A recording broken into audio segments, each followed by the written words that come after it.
بسم الله الرحمن الرحيم ألف لام ميم تلك آيات الكتاب الحكيم هدى ورحمة للمحسنين الذين يقيمون الصلاة ويؤتون الزكاة وهم بالآخرة هم يوقنون أولئك على هدى من ربهم وأولئك هم المفلحون. الحمد لله رب العالمين والصلاة والسلام على سيد المرسلين والعاقبة للمتقين ولا عدوان إلا على الظالمين ونشهد أن لا إله إلا الله وحده لا شريك له ونشهد أن سيدنا محمدا عبده ورسوله أرسله بالهدى ودين الحق ليظهره على الدين كله ولو كره المشركون. أما بعد فإن خير الحديث كتاب الله وخير الهدي هدي محمد صلى الله عليه وسلم وشر الأمور محدثاتها وكل محدثة بدعة وكل بدعة ضلالة وكل ضلالة في النار. وما توفيقي إلا بالله عليه توكلت وإليه أنيب. أعوذ بالله من الشيطان الرجيم. بسم الله الرحمن الرحيم. ومن يسلم وجهه إلى الله وهو محسن فقد استمسك بالعروة الوثقى وإلى الله عاقبة الأمور. ومن كفر فلا يحزنك كفره إلينا مرجعهم فننبئهم بما عملوا إن الله عليم بذات الصدور. نمتعهم قليلا ثم نضطرهم إلى عذاب غليظ. ولو أن ما في الأرض من شجرة أقلام والبحر يمده من بعده 7 أبحر ما نفدت كلمات الله إن الله عزيز حكيم.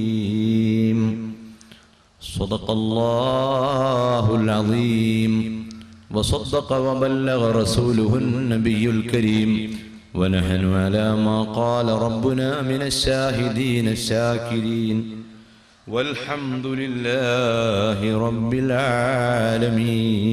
العالمين. لا تنكر الوحي من رؤياه إن له قلبا إذا نامت العينان لم ينمي. مولاي صل وسلم دائما أبدا على حبيبك خير الخلق كلهم. ആദരണീയരായ ഉസ്താദുമാർ, സാദാത്തുക്കൾ, ഈ പരിപാടി ഉദ്ഘാടനം ചെയ്ത മർക്കസ് ശരീഅത്ത് കോളേജ് വൈസ് പ്രിൻസിപ്പൽ കൂടിയായ നെല്ലിക്കുത്ത് ഇസ്മായിൽ മുസ്ലിയാർ, സയ്യിദ് ജമലുല്ലൈലി തങ്ങൾ, മറ്റു നേതാക്കൾ, ഉസ്താദുമാർ, ഈ വേദിയെ ധന്യമാക്കിയ പ്രസ്ഥാനത്തിൻ്റെ നേതാക്കൾ, സദസ്സിൽ സന്നിഹിതരായ പ്രിയപ്പെട്ട സഹോദരന്മാരെ, സുഹൃത്തുക്കളെ, സൂറത്ത് ലുഖ്മാൻ പശ്ചാത്തലമാക്കി നടക്കുന്ന പ്രഭാഷണ പരിപാടിയുടെ 5ാമത്തെ ദിവസമാണ് ഇന്ന്. വളരെ പ്രധാനപ്പെട്ട കുറേ കാര്യങ്ങൾ നമുക്കിവിടെ പ്രതിപാദിക്കാനുണ്ട്. ഖൈറായതെല്ലാം പറയാനും കേൾക്കാനും അത് ഉൾക്കൊള്ളാനും അല്ലാഹു നമുക്ക് പൊരുത്തം തരട്ടെ. പല ഉദ്ദേശ്യങ്ങളും സാധിക്കണം എന്ന് ആഗ്രഹിച്ച് ബഹുവന്യരായ താജുൽ ഉലമ അടക്കമുള്ള നേതാക്കളുടെ ദുആ ആഗ്രഹിച്ച് വന്ന ധാരാളം മുഅ്മിനീങ്ങൾ അവർക്കെല്ലാവർക്കും അല്ലാഹു തആല അവരുടെ ആവശ്യങ്ങൾ പൂർത്തിയാക്കി കൊടുക്കട്ടെ. ഇന്ന് സംസാരിക്കുന്ന വിഷയം സമർപ്പണത്തിന്റെ ഇസ്ലാമിക മാനം എന്നതാണ്. വിശുദ്ധ ഖുർആനിലെ 31-ാമത്തെ അധ്യായമായ സൂറത്തുൽ ലുഖ്മാൻ ഉൾക്കൊള്ളുന്ന ആശയങ്ങൾ 5 ദിവസം കൊണ്ടോ 500 ദിവസം കൊണ്ടോ തീരുന്നതല്ല. ഖുർആനിന്റെ ഗാംഭീര്യവും മഹത്വവും മനസ്സിലാക്കുന്നവർക്ക് അത് പെട്ടെന്ന് ബോധ്യപ്പെടുന്ന ഒരു യാഥാർത്ഥ്യമാണ്. 10 ഉപദേശങ്ങളിലൂടെ ഒരു സാധാരണക്കാരനായ ഒരു ഇടയൻ, ഒരു തയ്യൽക്കാരൻ കുട്ടിയെ നന്നാക്കുവാൻ ശ്രമിച്ച കൗതുകപരമായ ശ്രദ്ധേയമായ കാര്യങ്ങൾ ഇന്നലെ നാം ഇവിടെ അനുസ്മരിക്കുകയുണ്ടായി. പക്ഷേ ഇന്നലത്തെ പ്രഭാഷണത്തിൽ പ്രധാനപ്പെട്ട ഒരാശയം കൂടുതൽ വിവരിക്കാനുള്ളതുകൊണ്ട് അത് ഇന്ന് നമ്മുടെ പ്രഭാഷണത്തിൽ ഉൾപ്പെടുത്തുവാൻ ഉദ്ദേശിക്കുകയാണ്. ഇസ്ലാം, അള്ളാഹുവിന്റെ പരിശുദ്ധമായ മതം. ഇസ്ലാം എന്ന വാക്കിന്റെ അർത്ഥം സമാധാനം, സമർപ്പണം എന്നെല്ലാമാണ്. പ്രവാചക തിരുമേനി സല്ലല്ലാഹു അലൈഹി വസല്ലമ ഇസ്ലാമിനെ പരിചയപ്പെടുത്തി പറഞ്ഞത്, മുസ്ലിമിനെ പരിചയപ്പെടുത്തി പറഞ്ഞത്, അൽ മുസ്ലിമു മൻ സലിമൻ നാസു മിൻ ലിസാനിഹി വയദിഹി. മുസ്ലിം എന്ന് പറഞ്ഞാൽ ആരാണ്? ഇമാം അഹ്മദ് നിവേദനം ചെയ്ത ഹദീസിൽ കാണാം, മൻ സലിമൻ നാസു മിൻ ലിസാനിഹി വയദിഹി. അവന്റെ നാവ് കൊണ്ടോ അവന്റെ കൈ കൊണ്ടോ മുസ്ലിമീങ്ങളോ അല്ലാത്തവരോ ആയ ഒരു വിഭാഗത്തെയും മർദ്ദിക്കാതെ, ഉപദ്രവിക്കാതെ എല്ലാവർക്കും ഗുണം ചെയ്യുന്ന സംസ്കാരം ഉള്ളവൻ ആരാണോ അവനാണ് മുസ്ലിം. മുസ്ലിമീങ്ങളോട് ഗുണം ചെയ്യുകയും മറ്റു ജനവിഭാഗങ്ങൾക്ക് ദ്രോഹമേൽപ്പിക്കുകയും ചെയ്യുക എന്നത് ഇസ്ലാമിക സംസ്കാരം അല്ല. അള്ളാഹുവിന്റെ ഭൂമിയിൽ ഏതെല്ലാം ജീവികളുണ്ടോ ആ ജീവികളോടെല്ലാം കരുണ കാണിക്കുകയും അള്ളാഹുവിന്റെ സൃഷ്ടികളിൽ ഏറ്റവും മഹത്വമുള്ള മാനവ സമൂഹത്തെ രക്ഷിക്കണമെന്ന വിചാരത്തോടെ എല്ലാ സമയവും അവർക്ക് ഉപദേശങ്ങൾ നൽകുകയും അവരെ സംസ്കരിക്കുകയും അവർക്ക് നല്ലത് പഠിപ്പിക്കുകയും ചെയ്യുക എന്ന വിചാരത്തോടു കൂടിയുള്ള ഏറ്റവും വിശുദ്ധിയുള്ള ജീവിത രീതി ഉൾക്കൊള്ളുന്നവനാണ് യഥാർത്ഥ മുസ്ലിം. ഉദ്ഘാടന പ്രസംഗത്തിൽ ഇവിടെ നിങ്ങൾ കേട്ടതുപോലെ വിവിധ ആശയങ്ങളുടെ പിന്നാലെ പോകുന്ന വ്യക്തികളെ പോലും നാം സമീപിക്കുന്നത് അവർ വഴിതെറ്റുന്നതിലുള്ള നമ്മുടെ വേദന നാം പ്രകടിപ്പിക്കുകയും അവരെ മെല്ലെ മെല്ലെ നന്മയിലേക്ക് കൊണ്ടുവരാനുള്ള ശ്രമങ്ങൾ നാം നടത്തുകയും വേണം. ഇന്ന് പക്ഷേ ഇസ്ലാം ഉൾക്കൊള്ളുന്ന, വിളിച്ചു പറയുന്ന ഈ ആശയത്തെ നമ്മുടെ സമൂഹത്തിൽ എത്ര പേർ ഉൾക്കൊള്ളുന്നു എന്ന് നാം വളരെ വ്യക്തമായി മനസ്സിലാക്കേണ്ടതുണ്ട്. അള്ളാഹുവിന്റെ മഹാന്മാരായ പ്രവാചകന്മാർ വിഭാവനം ചെയ്ത് അവർ നടപ്പിലാക്കിയ മഹത്തായ ഒരു ആശയമാണ് ഇസ്ലാം എന്ന് മനസ്സിലാക്കുമ്പോൾ ഈ ഇസ്ലാമിനെ ഇവിടെ വഹിച്ചിട്ടുള്ളതും പ്രചരിപ്പിച്ചിട്ടുള്ളതും വലിയ ഔന്നത്യമുള്ള മഹാന്മാരായ ആളുകളാണ്. അത് ഒരു പുസ്തകത്തിൽ നോക്കി ഇസ്ലാമിനെ ഉൾക്കൊള്ളാൻ മനുഷ്യന് കഴിയില്ല. കാരണം പുസ്തകത്തിൽ നാം കാണുന്നത് തിയറി മാത്രമാണ്. പ്രാക്ടീസ് തലത്തിൽ ഇസ്ലാമിനെ നമുക്ക് കൊണ്ടുവരാൻ കഴിയണമെങ്കിൽ നമ്മുടെ തൊട്ടു മുൻപിലുള്ള, നമ്മുടെ വർത്തമാനകാലത്ത് ജീവിക്കുന്നവരോ കഴിഞ്ഞ കാലത്ത് ജീവിച്ചവരോ ആയ നല്ല വ്യക്തികളെ പരിചയപ്പെടുകയും അവർ ചെയ്യുന്ന മഹത്തായ മതത്തിന്റെ കാര്യങ്ങൾ അവരിൽ നിന്ന് നേരിട്ട് പഠിച്ചു മനസ്സിലാക്കുകയും പകർത്തുകയും ചെയ്യുമ്പോൾ മാത്രമേ ഇസ്ലാമിന് ജീവൻ ഉണ്ടാവുകയുള്ളൂ. അതുകൊണ്ടാണ് എല്ലാ ദിവസവും നാം കാലത്ത് എഴുന്നേറ്റ് പ്രാർത്ഥിക്കുന്നത് ഇഹ്ദിന സിറാത്തൽ മുസ്തഖീം സിറാത്തൽ ലദീന അൻഅംത അലൈഹിം ഗൈറിൽ മഗ്ദൂബി അലൈഹിം വലദ്ദാലിൻ. നമ്മുടെ മേശയിൽ പുസ്തകമില്ലാത്തത് കൊണ്ടല്ല, നമ്മുടെ വീട്ടിൽ CD ഇല്ലാത്തത് കൊണ്ടല്ല. CD-യും പുസ്തകവും എല്ലാം ഉള്ളപ്പോൾ തന്നെ അള്ളാഹുവിനോട് നാം ചോദിക്കുന്നത്, ഞങ്ങൾക്ക് സന്മാർഗം നീ തന്നെ കാണിച്ചു തരണം. ആ സന്മാർഗത്തിന്റെ ലൈൻ ഏതാണ് എന്ന് രണ്ടാമത്തെ വരിയിൽ പറയുന്നു. കഴിഞ്ഞ കാലഘട്ടങ്ങളിൽ ജീവിച്ച നല്ലവരായ ആളുകൾ കാണിച്ച വഴിയാണ്. ആ വഴിയിൽ കാണുന്ന ഏതെല്ലാം വ്യക്തികളുണ്ടോ അവരോട് അടുക്കുകയും അവരെ സ്പർശിക്കുവാൻ സാധിക്കുമെങ്കിൽ സ്പർശിക്കുകയും അവരുമായുള്ള ബന്ധം ഉറപ്പിക്കുകയും ചെയ്യുമ്പോൾ മാത്രമേ ഇസ്ലാമിന്റെ ചൈതന്യവും തുടിപ്പും നിലനിൽക്കുകയുള്ളൂ. ഈ കർമ്മശാസ്ത്രത്തിന്റെ കിതാബുകളിൽ നമുക്ക് കാണാൻ കഴിയുന്നു, ഒരാൾ നന്മയിലേക്ക് വിളിക്കുന്നുവെങ്കിൽ അവനെ പോലെ വിശുദ്ധിയുള്ള ആരും ഇല്ല. വമൻ അഹ്സനു ഖൗലൻ മിമ്മൻ ദആ ഇലല്ലാഹ് വഅമില സ്വാലിഹൻ വഖാല ഇന്നനി മിനൽ മുസ്ലിമീൻ. അല്ലാഹുവിന് ഏറ്റവും ഇഷ്ടമുള്ള മനുഷ്യൻ ആരാണ്? നന്മയിലേക്ക് ക്ഷണിക്കുന്ന ആളാണ്. നന്മയിലേക്ക് ക്ഷണിക്കുന്ന ആൾ നാളെ പരലോകത്ത് എത്തുമ്പോൾ അവരായിരിക്കും ആൾക്കൂട്ടത്തിൽ ഏറ്റവും ഉയരമുള്ളവരും ശ്രദ്ധിക്കപ്പെടുന്നവരും.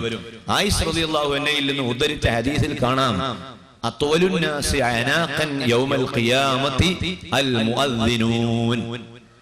നാളെ പരലോകത്ത് ആൾക്കൂട്ടത്തിൽ ഏറ്റവും തല ഉയർത്തി നിൽക്കുന്ന, അഭിമാനത്തോടുകൂടി നിൽക്കുന്ന ആളുകൾ മുഅദ്ദിനുകൾ ആണ്. മുഅദ്ദിനുകൾ എന്ന് പറഞ്ഞാൽ ബാങ്ക് വിളിക്കുന്നവർ, തൗഹീദിന്റെ സന്ദേശം ലോകത്ത് എത്തിച്ചു കൊടുക്കുന്ന ആളുകൾ. ആ മുഅദ്ദിനുകളെക്കാൾ മഹത്വമുള്ള മറ്റൊരു വിഭാഗം അവർ മിമ്പറുകളിൽ ഉപവിഷ്ടരായി മഹ്ശറയിൽ ഉണ്ട്. അത് മഹാന്മാരായ പ്രവാചകന്മാരാണ്. ആ പ്രവാചകന്മാർ ഉൾക്കൊണ്ട ആശയം പഠിപ്പിക്കുകയും പ്രചരിപ്പിക്കുകയും ചെയ്യുന്ന ഇമാമുകൾ, ഉലമാക്കൾ. ആ ഉലമാക്കൾ കഴിഞ്ഞാൽ വളരെ സ്ഥാനമുള്ള വിഭാഗം മുഅദ്ദിനുകളാണ്. എന്താണ് മുഅദ്ദിനിന്റെ മഹത്വം? മുഅദ്ദിൻ ചെയ്തുകൊണ്ടിരിക്കുന്നത് ഇസ്ലാമിനെ പ്രചരിപ്പിച്ചു കൊണ്ടിരിക്കുകയാണ്. അവൻ അള്ളാഹുവിലേക്ക് ജനങ്ങളെ വിളിക്കുകയാണ്.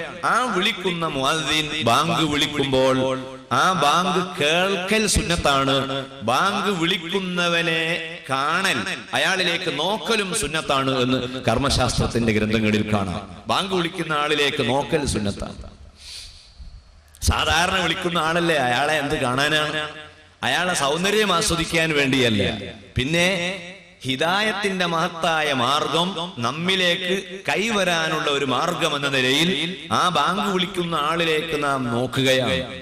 ഇനി നമുക്ക് കാണാം, പള്ളിയിൽ നിസ്കാരം നടത്തുമ്പോൾ ആ നിസ്കാരത്തിൽ ഏറ്റവും പുണ്യമുള്ള സ്ഥലം ഏതാണ്? ജമാഅത്തായി നിസ്കരിക്കുമ്പോൾ ഏറ്റവും മഹത്വമുള്ള സ്ഥലം ഒന്നാമത്തെ വരിയാണ്. ആ ഒന്നാമത്തെ വരിയിൽ തന്നെ വലതുഭാഗത്താണ്, ഇമാമിന്റെ തൊട്ട് പിന്നിൽ വലതുഭാഗത്താണ് ഏറ്റവും നല്ല സ്ഥലം. കിതാബുകളിൽ കാണാം, നിസ്കാരത്തിലുള്ള ഇതേ ശൈലി തന്നെയാണ്. ഒരു ഗുരുനാഥന്റെ കൂടെ നാം നടക്കുകയാണെങ്കിൽ നമ്മൾ എവിടെയാണ് നടക്കേണ്ടത്? ആ ഗുരുവിന്റെ വലതുഭാഗം ചേർന്ന് തൊട്ട് പിന്നിൽ നടക്കണം. ഗുരുനാഥന്റെ അതേ ലൈനിൽ ഷോൾഡറിന് തുല്യമായിട്ട് നിൽക്കുക എന്നതല്ല, അല്പം മാറിയിട്ട് വലതുഭാഗത്ത് ചേർന്ന് ആ ഉസ്താദിന്റെ കൂടെ ഇങ്ങനെ നടക്കുക. ഉസ്താദ് പ്രഭാഷണത്തിന് വന്നതാണ്, അല്ലെ നമ്മളെ വീട്ടിൽ വന്നതാണ്, അല്ലെങ്കിൽ നമ്മളെ മകൻ ആ ഗുരുവിന്റെ അടുത്ത് പഠിക്കുന്നുണ്ട്. ആ വർത്തമാനങ്ങളൊക്കെ അറിയാൻ വേണ്ടി നമ്മളെ മെല്ലെ അടുത്തേക്ക് പോവുകയാണെങ്കിൽ ആ ഗുരുനാഥന്റെ തൊട്ട് വലതുഭാഗത്ത് അല്പം പിന്നിൽ വലതുഭാഗത്ത് നിൽക്കലാണ് ഏറ്റവും നല്ലത്.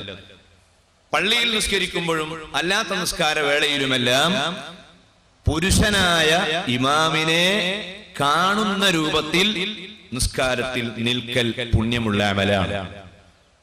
അവിടെയും മാത്രമല്ല, നിസ്കാരം കഴിഞ്ഞിട്ട് ഇനി സലാം വീട്ടിയാൽ ഇമാമ് വലതുഭാഗത്തേക്ക് സലാം വീട്ടുന്നു, ഇടതുഭാഗത്തേക്കും സലാം വീട്ടുന്നു.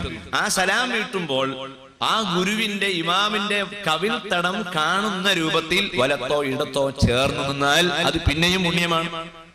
നബി സല്ലല്ലാഹു അലൈഹി വസല്ലമയുടെ ഹദീസിൽ കാണാം, സ്വഹാബി പറയുന്നു, കുന്നാ ഇദാ സല്ലൈനാ ഖൽഫ റസൂലില്ലാഹി സ്വല്ലല്ലാഹു അലൈഹി വസല്ലം അഹ്ബബ്നാ അൻ നകൂന അൻ യമീനിഹി. ഞങ്ങൾ മുഹമ്മദ് നബി സല്ലല്ലാഹു അലൈഹി വസല്ലമയുടെ പിന്നിൽ നിസ്കരിക്കുമ്പോൾ ഞങ്ങൾക്ക് ഏറ്റവും ഇഷ്ടം വലതുഭാഗത്ത് ഇരിക്കുക എന്നതാണ്. കാരണം നിസ്കാരം സലാം വീട്ടിയാൽ അവിടുന്ന് വലഭാഗത്തേക്ക് തിരിയും. വലഭാഗത്തേക്ക് തിരിയുമ്പോൾ ആ കവിൽത്തടം കണ്ട് ആസ്വദിക്കുവാൻ, ആ കാഴ്ചയിലൂടെ നബിയിലേക്കുള്ള ബന്ധം ഉണ്ടാക്കിയെടുക്കുവാൻ ഞങ്ങൾ ആഗ്രഹിക്കാറുണ്ട് എന്ന് സ്വഹാബിമാർ പറയുന്നു. അപ്പോൾ ഒരു പുസ്തകത്തിൽ നോക്കിയിട്ട് ഇസ്ലാമിനെ മനസ്സിലാക്കുക എന്ന ശൈലിയിൽ നിന്ന് വിട്ട് നാം ചെയ്യുന്നത് ഇസ്ലാം ജീവിതത്തിന്റെ ചര്യയാക്കി ഉൾക്കൊണ്ട ഇമാമുകളെയും നേതാക്കളെയും ഉലമാക്കളെയും കാണുക, അവരുടെ അടുത്ത് ചെല്ലുക, അവരുടെ കൈ പിടിക്കുക, മുസാഫഹത്ത്. ഇന്ന് അതിനെല്ലാമുള്ള സൗകര്യം കൂടി ഏർപ്പെടുത്തിക്കൊണ്ടാണ് ഈ ദിവസം നമുക്ക് കടന്നു വന്നിട്ടുള്ളത്. പ്രിയപ്പെട്ട സഹോദരന്മാർ മനസ്സിലാക്കണം.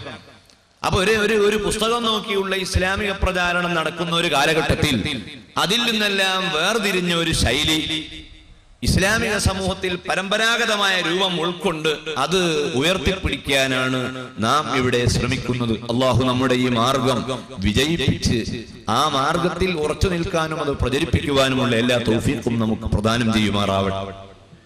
അതാണ് ഇസ്ലാം എന്ന് പറയുന്നത്. നാം അത് മറ്റുള്ളവരിൽ നിന്ന്, നമ്മുടെ ഇമാമുകളിൽ നിന്ന്, നേതാക്കളിൽ നിന്ന്, ഉലമാക്കളിൽ നിന്ന് പകർത്തുകയും അവരോട് അടുക്കുകയും വേണം. അത് ദിവസത്തിൽ ഒരു തവണ മാത്രമല്ല. രാവിലെ പ്രാർത്ഥിച്ച ആ പ്രാർത്ഥന ഉച്ചയ്ക്ക് പിന്നെ ആവർത്തിക്കുകയാണ്, പിന്നെ അസറിനും ആവർത്തിക്കുകയാണ്, മഗ്രിബിനും ആവർത്തിക്കുകയാണ്, ഇശാവിനും ആവർത്തിക്കുകയാണ്. ഈ ആവർത്തനത്തിലൂടെ വരുന്ന സിദ്ധാന്തം എന്താണെന്ന് ചോദിച്ചാൽ, വളരെ വിശുദ്ധിയുള്ള മഹാന്മാരായ അമ്പിയാക്കളിലൂടെ കടന്നു വന്ന ഒരു സംസ്കാരത്തെ കേടുകൂടാതെ, അത് നമ്മിൽ നിന്ന് പറന്നു പോകാതെ, അത് നഷ്ടപ്പെട്ടു പോകാതെ കാത്തു സൂക്ഷിക്കാൻ കഴിയണമെങ്കിൽ നല്ല പ്രയാസം ഉണ്ട്. ആ പ്രയാസം ഉൾക്കൊള്ളുന്നതിനാണ് യഥാർത്ഥത്തിൽ ഈമാൻ എന്ന് പറയുന്നത്. അത് ഒരു തവണ ഇതിന്റെ മെമ്പർഷിപ്പ് എടുത്ത് അവിടെ നിൽക്കുകയല്ല. ഒരു തവണ ഇസ്ലാമിൽ നമ്മൾ ചേർന്നു, പിന്നെ അതങ്ങനെ നിലനിൽക്കുകയല്ല.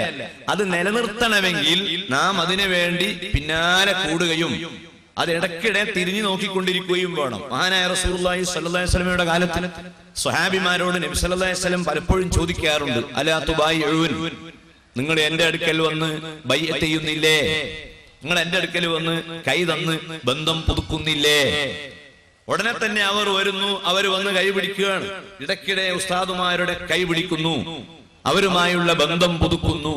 അങ്ങനെ ചെയ്തപ്പോഴാണ് ഒരു സ്ത്രീ വന്ന് ചോദിക്കുന്നു, ഹബീബായ നബിയെ, അങ്ങയുടെ കൈ പുരുഷന്മാർക്ക് മാത്രമുള്ളതാണോ? ഞങ്ങൾക്കും വേണ്ടേ? ഇപ്പോൾ ചില ശൈഖുമാരുടെ വേഷത്തിലിറങ്ങി സ്ത്രീകളുടെ കൈ പിടിക്കാനും കൈ മുത്താനും ഒക്കെ ശ്രമിക്കുന്ന ഒരു വിരോധാഭാസങ്ങൾ കൂടി നമ്മൾ ഇന്ന് കണ്ടുകൊണ്ടിരിക്കുകയാണ്. നാളെ ഏതോ ഒരു സിഡിയിൽ കണ്ടു, ഒരു ശൈഖിനെ പോലീസ് പിടിച്ച് വിചാരണ ചെയ്യുമ്പോൾ അയാളുടെ താടി താഴോട്ട് വീഴുന്ന രംഗം. ആ ജാതി ശൈഖന്മാര്, അല്ലാ, പോലീസ് പിടിച്ച അയാളെ വിചാരണ ചെയ്യാണ്. എവിടെയാ നാട്, എന്താ നിനക്ക് ജോലി പറഞ്ഞുകൊണ്ടിരിക്കുമ്പോൾ താടി താഴോട്ട് വീഴാണ്. അപ്പൊ ഈ കൃത്രിമ താടിയും വെച്ചാണ് ഇയാള് ജനങ്ങളെ സംസ്കരിച്ചുകൊണ്ടിരുന്നത്. അയാൾക്ക് പിന്നെ നിസ്കാരം വേണോ? അയാൾക്ക് വേറെന്തെങ്കിലും വേണോ? അയാൾ സ്ത്രീകൾക്ക് വളരെ ഉദാരമായി കൈ കൊടുത്തുകൊണ്ടിരിക്കുകയാണ്. മുഹമ്മദ് നബി സല്ലല്ലാഹു അലൈഹി വസല്ലമയുടെ സമീപത്ത് വന്ന് സ്ത്രീ ചോദിക്കുന്നു, ആ കൈ ഞങ്ങൾക്കും തന്നുകൂടെ? ആ ചോദ്യത്തിന് അവിടുന്ന് മറുപടി പറയുന്നു, ഇല്ല, കൈകൊണ്ടുള്ളതല്ല, ഉബായുകുന്ന ബികലാമി, എന്റെ സംസാരം കൊണ്ടുള്ള ബൈഅത്താണ് നിങ്ങൾക്ക് ഞാൻ തരുന്നത്. വേറെ ഒരിക്കൽ നബി സല്ലല്ലാഹു അലൈഹി വസല്ലമ തന്റെ പുതപ്പ്, ചുമലിൽ പലപ്പോഴും അവിടുന്ന് ഒരു പുതപ്പ് അണിയാറുണ്ട്. ആ പുതപ്പൊക്കെ പിന്നീട് എപ്പോഴോ അയില് അറ്റ് ഉസ്താദമാരുടെ തോളിൽ വന്നു വീണതല്ല. അത് നബി സല്ലല്ലാഹു അലൈഹി വസല്ലമയുടെ കാലത്ത് തന്നെ ഉള്ളതാണ്. ഖുതുബക്ക് കയറുമ്പോൾ ഏതായാലും അത് പ്രത്യേകം സുന്നത്താണ്. അല്ലാത്ത സമയങ്ങളിലും അങ്ങനെ ഒരു തട്ടം നബിയോടൊപ്പം ഉണ്ടാകാറുണ്ട്. ആ തട്ടത്തിന്റെ ഒരറ്റം സ്ത്രീയുടെ കയ്യിൽ കൊടുക്കുന്നു, മറ്റേ അറ്റം ഹബീബായ നബി സല്ലല്ലാഹു അലൈഹി വസല്ലം പിടിക്കുന്നു. ബൈഅത്ത് ചെയ്യാൻ പെണ്ണുങ്ങൾക്ക് ബൈഅത്ത് ചെയ്യാൻ വേണ്ടി തട്ടത്തിന്റെ ഒരറ്റം പെണ്ണിന്റെ കയ്യിൽ, മറ്റേ അറ്റം നബി തിരുമേനി സല്ലല്ലാഹു അലൈഹി വസല്ലമയുടെ കയ്യിൽ. എന്നിട്ട് അവർക്ക് വാചകം അങ്ങനെ ചൊല്ലിക്കൊടുക്കുകയാണ്. ഏതാണ് വാചകം? ഉബായുകുന്ന അലാ അല്ലാ യഖ്തുൽന ഔലാദഹുന്ന, മക്കളെ കൊല്ലരുത്, വഅല്ലാ യസ്രിഖ്ന, കക്കരുത്, വ്യഭിചരിക്കരുത്, വഅല്ലാ യഫ്തരീന, അവരുടെ കൈകാലുകൾ കൊണ്ട് വേണ്ടാത്ത ഒരു പ്രവർത്തനവും അവർ ചെയ്യരുത്, വലാ യസീനക ഫീ മഅറൂഫിൻ, ഖൈറായ ഒരു വിഷയത്തിലും നബി സല്ലല്ലാഹു അലൈഹി വസല്ലമയ്ക്ക് എതിരായിട്ട് ഒന്നും ചെയ്തു പോകരുത് എന്നിങ്ങനെ പറഞ്ഞ് ചൊല്ലി കൊടുക്കുകയാണ്. അത് ഓരോ പെണ്ണിങ്ങനെ ചൊല്ലുകയാണ്. നിസ്കാരമനി ഒഴിവാക്കുകയില്ല, ഇനി ഹറാമൊന്നും ചെയ്യുകയില്ല. ഇങ്ങനെ ചൊല്ലിക്കൊടുക്കുമ്പോ ഒരു സ്ത്രീ വിളിച്ചു പറഞ്ഞു, നബിയെ ഒരു ചെറിയ ഒഴിവ് എനിക്ക് തരണം, ഒരു എക്സെപ്ഷൻ തരണം. എന്ത്?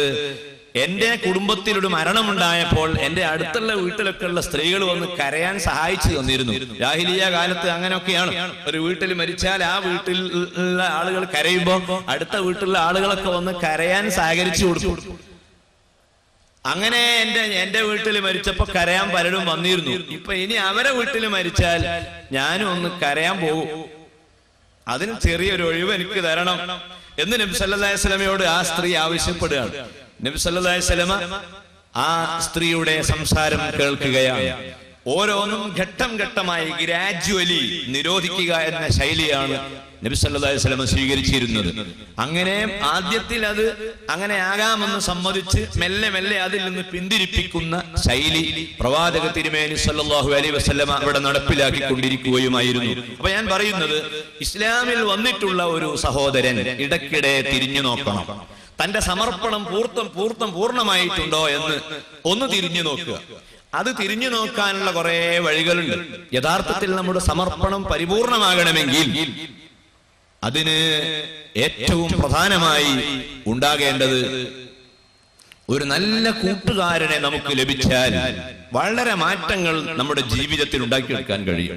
ഞാൻ മനസ്സിലാക്കുന്നു, ഈ പ്രഭാഷണ പരിപാടിയിൽ ഈ സദസ്സിലേക്ക് നോക്കുമ്പോൾ കൂടുതൽ തലേക്കെട്ടും തൊപ്പിയൊക്കെ ഉള്ള മുത്തഅല്ലിമീങ്ങളാണെന്ന് തോന്നുകയാണ്. യഥാർത്ഥത്തിലുള്ളത് അതൊന്നുമല്ലാത്ത സാധാരണക്കാരായ ആളുകളാണ്. സാധാരണക്കാരായ ആളുകളിൽ പലർക്കും പ്രത്യേകമായ ഒരു ഉസ്താദിന്റെ ഉപദേശമോ ഒരു നല്ല കൂട്ടുകാരനോ ഒന്നും ലഭിക്കാത്തതിന്റെ പേരിൽ അനുദിനം അവർ വഴിതെറ്റിക്കൊണ്ടിരിക്കുകയാണ്. അവരെ ഇസ്ലാമാണോ എന്ന് ചോദിച്ചാൽ ഇസ്ലാമാണെന്ന് പറയും. ആ ഇസ്ലാമിനെ വേണമെങ്കിൽ എപ്പോഴെങ്കിലൊക്കെ കൈയൊഴിക്കാൻ അവര് തയ്യാറുമാണ്. ഒരു പ്രത്യേകമായ വികാരത്തിന്റെ പേരിൽ ഇസ്ലാം മുസ്ലിം എന്നൊക്കെ പറയുന്നുവെന്നല്ലാതെ പ്രശ്നങ്ങൾ വരുമ്പോൾ മതത്തെ കൈയൊഴിക്കാനൊന്നും മടിയില്ലാത്തൊരു അവസ്ഥയിലേക്ക് ഇന്ന് നമ്മുടെ യുവതലമുറ വഴുതിക്കൊണ്ടിരിക്കുകയാണ്. അവരുടെ ഏറ്റവും അടുത്ത കൂട്ടുകാരൻ മദ്യം വിളമ്പുന്നുവെങ്കിൽ അത് കഴിക്കുന്നതിൽ വലിയ മടിയൊന്നുമില്ലാത്ത ഒരവസ്ഥ കുട്ടികളിൽ നിന്ന് വളർന്നുകൊണ്ടിരിക്കുകയാണ്. അടുത്ത വീട്ടിലെ കല്യാണ വീട്ടിൽ നടക്കുന്ന മദ്യപാനത്തിന്റെ അത് വിളമ്പുന്ന ആ തിരക്കിന്റെയും തിക്കിന്റെയും ഇടയിൽ മുസ്ലിം സമുദായത്തിലെ കുട്ടികൾ ധാരാളം മറ്റു മതക്കാരോടൊപ്പം പങ്കുചേർന്ന് ജീവിക്കുന്ന ഒരവസ്ഥ പോലും ഇന്ന് സംജാതമായി കൊണ്ടിരിക്കുകയാണ്. പടിഞ്ഞാറൻ നാടുകളിൽ ഒരു ജോലി അന്വേഷിച്ച് ഒരു സഹോദരൻ പോയൊരു കഥയുണ്ട്. അവിടെ ജോലി അന്വേഷിച്ച് പല സ്ഥലത്തും നടന്നു, എവിടെയും ജോലി തരപ്പെട്ടില്ല. ഇന്ത്യയിൽ നിന്ന് ലഭിച്ച സർട്ടിഫിക്കറ്റിന് വലിയ വിലയൊന്നും പടിഞ്ഞാറൻ നാടുകളിൽ പലപ്പോഴും കാണാറുമില്ല. ആ കടലാസ് പലയിടത്തും കാണിച്ചു, ജോലിയൊന്നും കിട്ടിയില്ല. അവസാനം ഒരു സായിപ്പിന്റെ അടുത്തെത്തിയപ്പോൾ സായിപ്പ് അവനോട് ചോദിച്ചു, പേരെന്താണ്? അവൻ പറഞ്ഞു, അഷ്റഫ് എന്നാണ് പേര്. സായിപ്പ് ചോദിച്ചു, ഈ പേര് മാറ്റാൻ തയ്യാറുണ്ടോ? പേര് മാറ്റാൻ പാടുണ്ടോ ഇല്ലേ എന്നതിനെപ്പറ്റി അല്പസമയം ആലോചിച്ച് അവസാനം അവൻ പറഞ്ഞു, ഏതായാലും പേരിൽ എന്തിരിക്കുന്നു, പേരല്ലല്ലോ പ്രധാനം, നമ്മൾ ഒരു മുസ്ലിം ആവുക എന്നുള്ളതാണല്ലോ, പേര് തൽക്കാലം കൊണ്ട് മാറാം. പേരുമെല്ലാം മാറി അവനെ സായിപ്പ് ഒരു പേരിട്ട് കൊടുത്തു. അവനോട് പറഞ്ഞു, ഇന്നു മുതൽക്ക് നിന്റെ പേര് ബുഷ് എന്നാണ്. അപ്പൊ അവന് വളരെ സന്തോഷമായി, കാരണം ലോകത്ത് അറിയപ്പെടുന്ന വലിയൊരു പേര് കിട്ടിയല്ലോ. രണ്ടാമത് ഇവൻ ചോദിച്ചു, ജോലിയില്ലാതെ കടന്നു വന്ന എന്റെ പേര് നിങ്ങൾ മാറ്റി, പണി എന്താണ്? പണി ഏത് പണിയും എടുക്കാൻ തയ്യാറാണെങ്കിൽ ശമ്പളം തരും. ശമ്പളം കിട്ടുകയാണെങ്കിൽ ഏത് പണിക്കും ഞാൻ തയ്യാറാണ്. യുവാവിന്റെ മറുപടി. ഏത് പണിയും എടുക്കാൻ തയ്യാറാണോ? അതെ ആണ്. ശരി, എങ്കിൽ ഒന്ന് കുനിയണം. കുനിഞ്ഞ് 4 കാലിൽ അല്പം മുന്നോട്ട് നടക്കണം. ആ നടത്തത്തിൽ യാതൊരു വിഷമവുമില്ലാതെ എത്രയും 4 കാലുമേൽ നടക്കാൻ കഴിയുമെങ്കിൽ ജോലിക്ക് ഇവിടെ സ്ഥിരത ഉണ്ടാവും. അവൻ ചിന്തിച്ചു, എന്താ ചെയ്യേണ്ടത്? ഈ ജോലി, ഇങ്ങനൊരു ജോലി എടുത്തിട്ട് ശമ്പളം കിട്ടുകയാണെങ്കിൽ കുട്ടികളെ പോറ്റാൻ കഴിയുമെങ്കിൽ എന്താ അതിന് തെറ്റുള്ളത്? അങ്ങനെ അവൻ തീരുമാനിച്ചു. 4 കാലിൽ അവൻ നിൽക്കുന്നു. സായിപ്പ് മെല്ലെ അവന്റെ കഴുത്തിൽ ഒരു ചങ്ങല കൊണ്ടുപോയിട്ടു മെല്ലെ അവനെ വലിച്ച് ഒരു കൂട്ടിലേക്ക് കയറ്റി അവിടെ അടച്ചിട്ടു. അവനോട് പറഞ്ഞു, ഇവിടെ കാവലിന് ഒരു നായ ഉണ്ടായിരുന്നു, ആ നായ ചത്തുപോയി. അതിനുശേഷം പറ്റിയ ഒരു പട്ടിയെ, നായ ഇതുവരെ കിട്ടിയിരുന്നില്ല. ഇന്നെങ്കിലും അതിന് ഭാഗ്യം സിദ്ധിച്ചത് വളരെ സന്തോഷമായി. അങ്ങനെ ആ പട്ടിക്ക് പകരം അവൻ ആ കൂട്ടിൽ പട്ടിയുടെ പണി എടുത്തുകൊണ്ടിരിക്കുക. ഞാൻ പറയുന്നത് ചെറുപ്പക്കാരുടെ ശൈലി അങ്ങനെയാണ്. ഇസ്ലാം എന്നൊക്കെ പറഞ്ഞാൽ അത് ഒരു ഫാഷനായി ഉൾക്കൊള്ളുന്നു. പേര് മാറ്റാൻ യാതൊരു മടിയും ഇല്ല. ഇസ്ലാമിക ജീവിത രീതി എടുത്തു മാറ്റാനും യാതൊരു പ്രയാസവുമില്ല. സ്വർണത്തിന്റെ ചെയിൻ കഴുത്തിൽ അണിയുന്ന എത്ര കുട്ടികളാണ് നമ്മുടെ സമുദായത്തിലുള്ളത്. കയ്യിന്റെ വലത്തും ഇടത്തും അല്ല ഓരോ കെട്ടുമായിട്ട് കയ്യിന്റെ വലതു ഭാഗത്ത് ഒരു ചരട് കൊണ്ട് കിട്ടിയിരിക്കുന്നു. ഇതെന്താ മോനെ ഈ ചരട്? അത് പിന്നെ ഒന്നുമില്ല, വെറുതെ അങ്ങനെ പ്രത്യേകം കെട്ടണ്ട എന്നൊന്നും എവിടെ ഇല്ലല്ലോ. ആ കുട്ടിയുടെ ചോദ്യമാണ്. അങ്ങനെ ഓരോന്നോരോന്നായി ഇസ്ലാമിക സംസ്കാരത്തിന്റെ അടയാളങ്ങൾ മെല്ലെ മെല്ലെ നഷ്ടപ്പെട്ടുകൊണ്ടിരിക്കുകയാണ്. ഇങ്ങനെ ഉള്ള ഒരു വേളയിൽ ഒരു മനുഷ്യനെ മതത്തിന്റെ യഥാർത്ഥമായ സത്തയിൽ ഉറപ്പിച്ചു നിർത്തുക, അതോടൊപ്പം മറ്റ് സമുദായങ്ങളോട് പ്രത്യേകമായ വിദ്വേഷമോ വെറുപ്പോ ഇല്ലാതെ ഇതര സമുദായങ്ങളോട് സഹകരിക്കാവുന്ന മേഖലയിലൊക്കെ സഹകരിക്കുകയും ചെയ്യുന്ന ഒരു സാഹചര്യം നമ്മുടെ രാജ്യത്ത് നിലനിർത്താൻ നമുക്ക് കഴിയണമെങ്കിൽ ഇസ്ലാം ഉദ്ദേശിക്കുന്ന യഥാർത്ഥമായ സമർപ്പണത്തിന്റെ വഴികൾ എന്താണ് എന്ന് നാം പഠിച്ചേ പറ്റൂ. അത് നാം മനസ്സിലാക്കുന്ന പക്ഷം ഇസ്ലാം ഉദ്ദേശിക്കുന്ന സമർപ്പണം വളരെ സുന്ദരമാണ്. അതിന്റെ പേരിൽ ഒരു മനുഷ്യന് യാതൊന്നും ഇവിടെ നഷ്ടപ്പെടുന്നില്ല. അവന്റെ ഭൗതികമായ ജീവിതം ഇവിടെ നഷ്ടപ്പെടുന്നില്ല. അവന്റെ കുടുംബജീവിതത്തിന് ക്ഷീണം സംഭവിക്കുന്നില്ല. അവന്റെ കച്ചവടത്തിന് യാതൊരു തകരാറും സംഭവിക്കുന്നില്ല. കഴിഞ്ഞ ദിവസം ഉണർത്തിയതുപോലെ ബഹുമാനപ്പെട്ട അബൂബക്കർ സിദ്ദീഖ് റളിയല്ലാഹു അൻഹു വ്യാപാരിയാണ്. വ്യാപാരം നടത്തിക്കൊണ്ടിരിക്കുമ്പോൾ തന്നെ ഒരു നല്ല മുസ്ലിമാണ്, മുസ്ലിം ലീഡറാണ്. കച്ചവടം ചെയ്യുന്ന അതേ വ്യക്തി തന്നെ മറ്റൊരു ഭാഗത്ത് ഇസ്ലാമിക സമൂഹത്തിന്റെ നേതാവാണ്. എല്ലാവരും മുസ്ലിയാരാവണം എന്ന് മതം നിഷ്കർഷിക്കുന്നില്ല. എല്ലാവരും തൊപ്പിയും തലേക്കെട്ടും അണിയണമെന്ന് ഇസ്ലാം നിഷ്കർഷിക്കുന്നില്ല.